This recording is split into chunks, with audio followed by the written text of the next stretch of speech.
ઘણા ઘણા લોકો એવું કહેતા હોય છે કે દીકરો મોટો થયા પછી મા બાપની ભેગો રહેતો નથી, દીકરો મા બાપને કાઢી મૂકે, દીકરો મા બાપને સાચવતો નથી, સારા વેણે બોલાવતો નથી, આની કરતાં તો દીકરીઓ જન્મે એ સારું, આની કરતાં તો દીકરીઓ જ હારી, મા બાપનું ધ્યાન રાખે.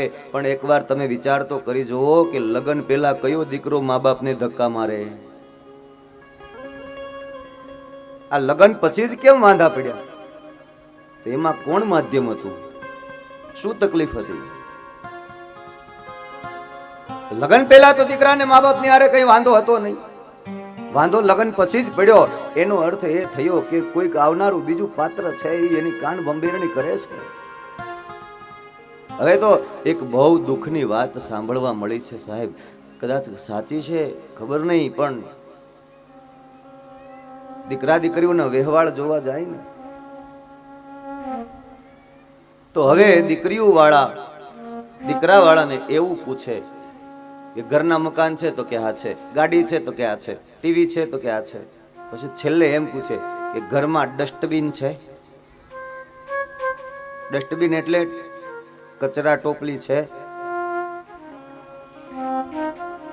એટલે આ પહેલા તો મેં સાંભળ્યું ત્યારે મને એમ થયું કે કચરા ટોપલી તો હોય ને બધાના ઘરમાં, એમાં શું થઈ ગયું? પણ જે વ્યક્તિના દ્વારા આ વાત મને જાણવા મળી એ વ્યક્તિએ એમ કીધું કે કચરા ટોપલી એટલે બાપુ તમે સમજ્યા નહીં. કીધું તો એ કે ઘરમાં ડસ્ટબિન કચરા ટોપલી એટલે ગઈઢા માવતર છે એમ. રામ રામ રામ.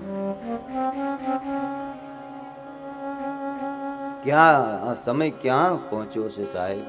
કેટલી કરુણતા, કેટલું દુઃખ લાગે એવી આ ઘટનાઓ બની રહી છે. દીકરીઓ વાળા એમ પૂછે છે કે ઘરમાં ગરડા માવતર છે તો દીકરી, નો હોય તો દીકરી દો.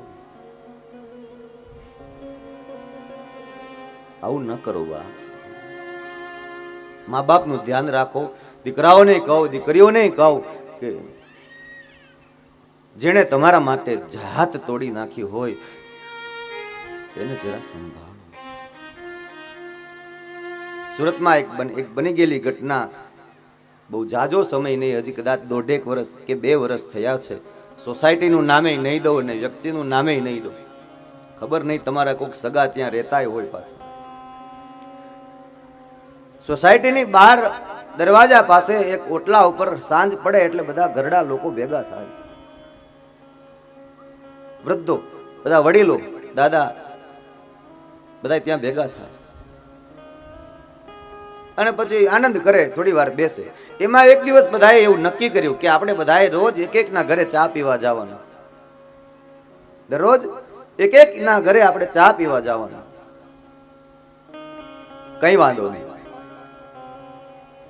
એટલે દરરોજ એક ના ઘરે ચા પીવા બધા ભેગા થઈને 7, 8, 10 જણા વડીલો બધા જાય. એમાં એક દાદાનો વારો આવ્યો એટલે એને ઘરે આવીને દીકરાની વહુને કીધું કે બેટા આજે અમારું વડીલોનું બધું મંડળ છે ને એ અમે બેસીએ ના, એને ચા પીવાનો વારો હોય, આજે આપણા ઘરનો વારો છે એટલે આજે બધા વડીલો આપણા ઘરે ચા પીવા આવે છે. વહુ છણકા કરતી પગ પછાડતી રસોડામાં ગઈ. હા ઠીક છે, હવે દૂધ લઈ આવો. પેલા આ બનેલું છે, અમારા ખીચાના ગાંઠિયા નથી. ઠીક છે, હવે લઈ આવો દૂધ. પેલા ઘરમાં દૂધ નથી. દાદાએ દૂધની બાટલી લઈ આવી આપી. વડીલો બધા ચા પીવા માટે આવી ગયા ઘરમાં. આનંદ ચાલે છે, એકબીજાની મજાક મસ્તી હાસી તુસી બધું બહુ નિખાલસતા પૂર્વકનો આનંદ વડીલોની વચ્ચે ચાલી રહ્યો છે. અને પછી અચાનક વહુએ ચા બનાવી રસોડામાં એટલે સાણચીથી તપેલી પકડી અને જ્યાં વડીલો બધા બેઠા હતા ને ત્યાં નીચે આવી અને ધબ દઈને તપેલી મૂકી. અને એ તપેલીમાંથી જે ચાના છાટા ઉડ્યા એ આ દાદાના ધોતિયા ઉપર પડ્યા અને ધોતિયું ચા વાળું બગડ્યું. ધબ દઈને તપેલી મૂકી, સાણચીને પછાડી લ્યો ઢીચો, આમ કહીને છણકો કરીને વહુ અંદર વહી ગઈ. પણ આ દાદાને આ બાણ વાગી ગયું. આટલા બધાની વચ્ચે મારું કેવું અપમાન કર્યું. એ વખતે તો બધાને ચા પાણી પાઈ દીધા, બધાએ વિદાય થઈ ગયા. પણ પછી એને આઘાત એટલો બધો લાગ્યો કે આટલા બધાની વચ્ચે મારું અપમાન મારા દીકરાની વહુએ કરી નાખ્યું. હવે હું બહાર જાઉં બેસવા જાઉં તો આ બધાય મને મેણા મારશે કે તારા દીકરાની વહુ આવી છે, તારું ધ્યાન રાખતી નથી, તારું ઘરમાં કંઈ માન નથી, તને અપમાનિત કરી નાખ, આમ બધાય મને મેણા મારશે, હું બધાને મોઢું દેખાડું એવું રહ્યો નહીં, મારી આબરૂ ગઈ. એટલે દરવાજો બંધ કરી અને દોરડું લટકાવી દીધું ને ગળે ફાંસો ખાઈ લીધો અને એને જીવન ટૂંકાવી નાખ્યું. અને પછી બેસણું હતું, બેસતા ને બધા બેસણામાં આવ્યા. એમાંથી એક વ્યક્તિએ પૂછ્યું કે શું ઓચિંતાનું શું થઈ ગયું? એટલે દીકરાએ એમ કીધું કે આમ તો કાંઈ હતું નહીં, કાંઈ તકલીફ નહોતી, પણ ન જાણે જોને એને શું કુબુદ્ધિ સૂજી કે એને આવું પગલું ભરી લીધું. હવે રામ જાણે એને શું દુઃખ હોય. બધી બહુ સારી રીતે જીવન ચાલતું હતું, અમે એને બહુ સારી રીતે રાખતા હતા, ભયો ભયો કહીને જે માગે એ હાજર કરતા, અને પેલાથી રહેવાય નહીં ભાઈ. એના બધા સાથીદારો, બધા ગ્રુપના બધા વડીલો ભેગા હતા.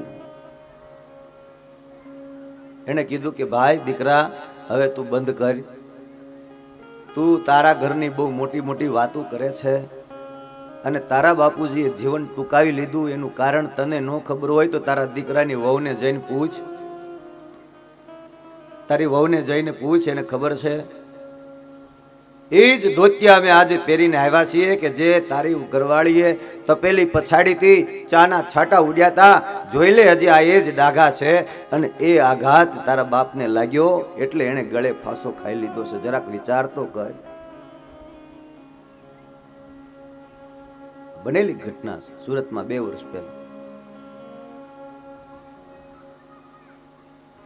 એટલે કહેવાનું મારું તાત્પર્ય એ કે ઘરના વડીલોને તમે ડસ્ટબિન ન સમજો, ઘરના વડીલોને તમે ભગવાનની મૂર્તિ સમજો.